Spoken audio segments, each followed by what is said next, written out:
今日はパワステオイルの交換をやります。実は去年の4月、2025年の4月に1回交換してるんですけど、もう1回やることになりました。その理由を説明します。今日は暑い。32度あります。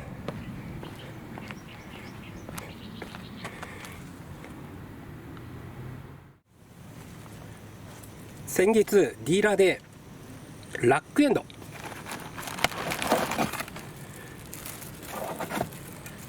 こういう部品ですの交換をやってもらってきました。でその時に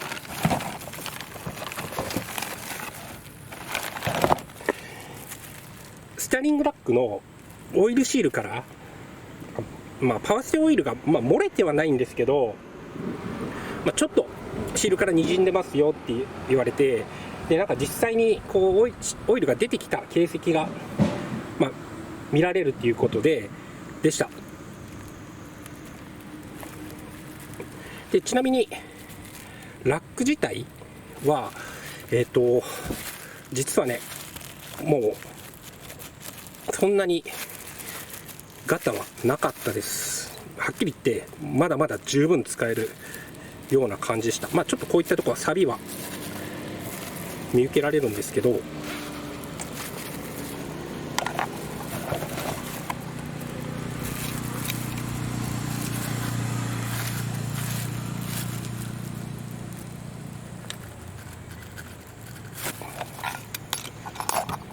まだまだ使える感じでしたね。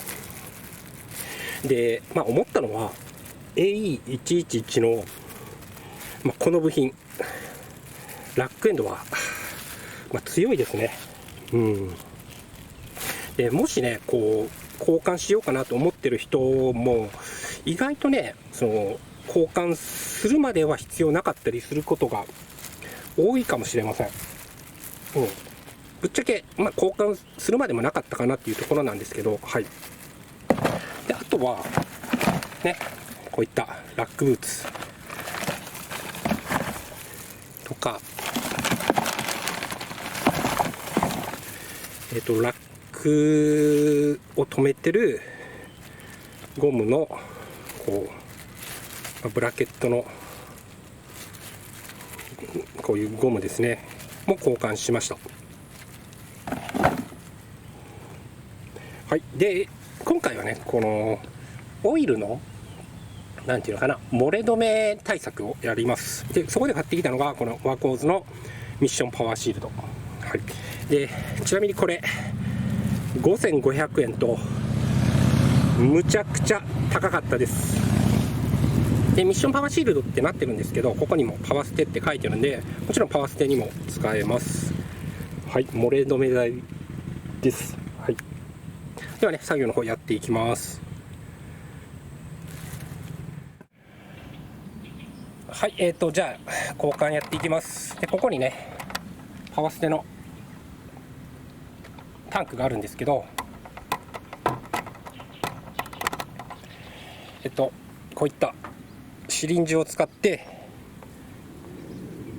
オイルを抜いていきます。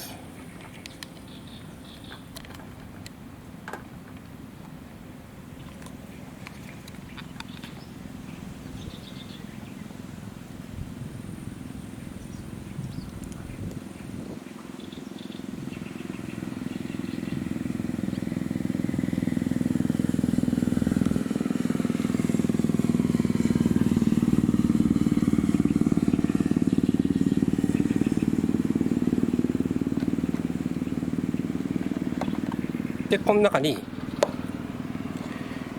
全部流し込みます。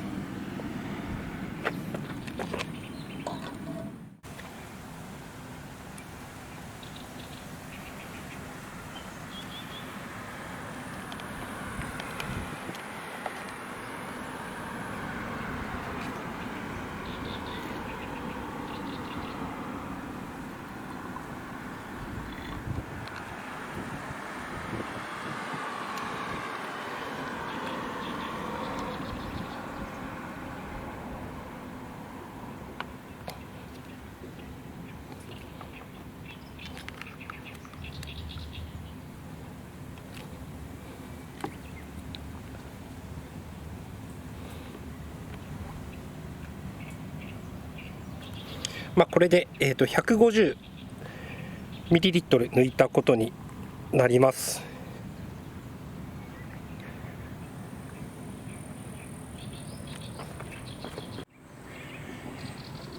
これが今抜いたオイル150ミリリットルです。で、この抜いた分150ミリリットル新しいオイルを入れます。で、こうしてみると色全然違いますね。で、このバーストオイルどうしてもやっぱ酸化して黒くなってくるんですよね。はい。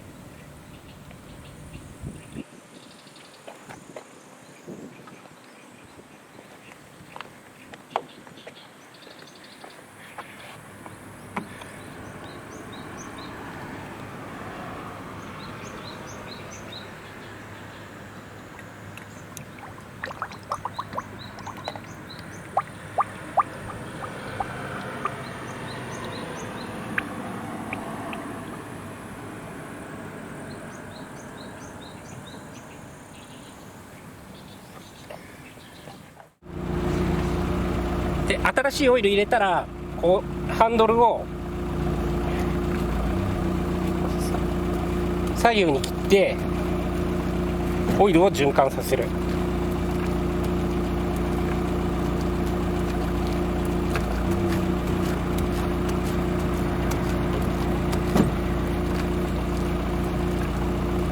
こんな感じで、これを1サイクルとしてだいたい5サイクルぐらい繰り返します。ここからはね、もうちょっと作業内容を映しません。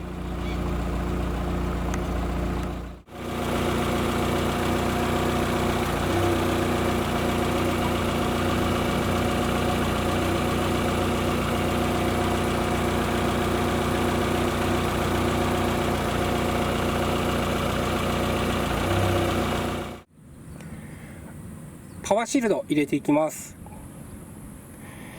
ここに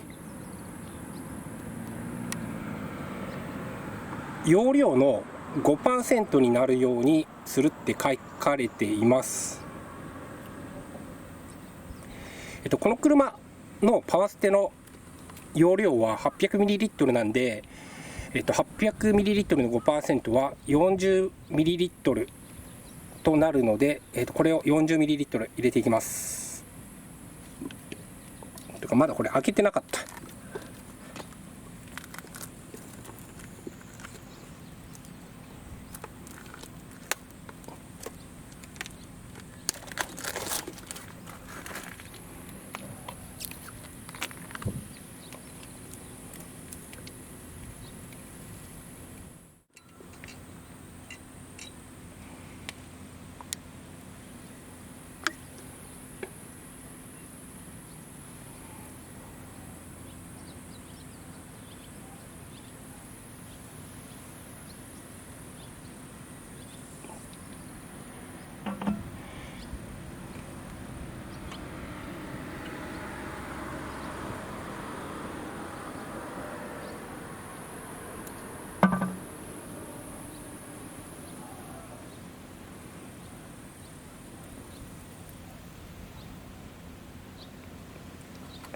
はい、では最後のパワーステオイルを入れていきます。